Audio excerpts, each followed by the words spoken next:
ನಮಸ್ಕಾರ, ನಾನು ನಿಮ್ಮ ಡಾಕ್ಟರ್ ಹರೀಶ್ ಗೌಡ. ಅಪೆಂಡಿಸೈಟಿಸ್ ಅಂದರೆ ಹೊಟ್ಟೆಯ ಬಲಭಾಗದಲ್ಲಿ ಹೊಟ್ಟೆ ನೋವು ಬರುತ್ತೆ, ವಾಮಿಟಿಂಗ್ ಆಗುತ್ತೆ, ಫೀವರ್.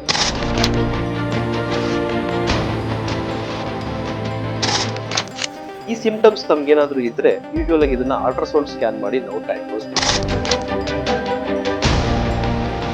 ಇದಕ್ಕೆ ತುಂಬಾ ಸಿಂಪಲ್ ಟ್ರೀಟ್ಮೆಂಟ್, ಲ್ಯಾಪ್ರೋಸ್ಕೋಪಿಕ್ ಆಪರೇಷನ್. ಆ ಆಪರೇಷನ್ ಅಲ್ಲಿ ಬೆಳಿಗ್ಗೆ ಆಪರೇಟ್ ಮಾಡಿ ಸಾಯಂಕಾಲ ಕಳಿಸ್ಕೊಡ್ತೀವಿ. ಸ್ಟಿಚ್ ಇರಲ್ಲ, ದೊಡ್ಡ ಗಾಯ ಇರಲ್ಲ. ಇಮಿಡಿಯೇಟ್ ಆಗಿ ನಾವು ಕೆಲಸನ ರೆಸ್ಯೂಮ್ ಮಾಡ್ತೀವಿ.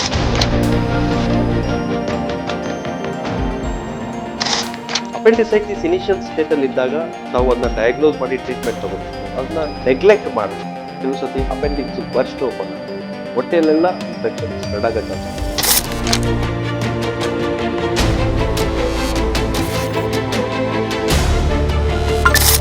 ದಯವಿಟ್ಟು ಅಪೆಂಡಿಕ್ಸ್ ಸಿಂಪ್ಟಮ್ಸ್ ಏನಾದರೂ ತಮ್ಮಲ್ಲಿ ಕಾಣಿಸಿದ್ರೆ ಹಿಮಾಸ್ ಆಸ್ಪತ್ರೆ ಬಸವನಗುಡಿಯಲ್ಲಿ ಬಂದು ತಾವು ವೈದ್ಯರನ್ನು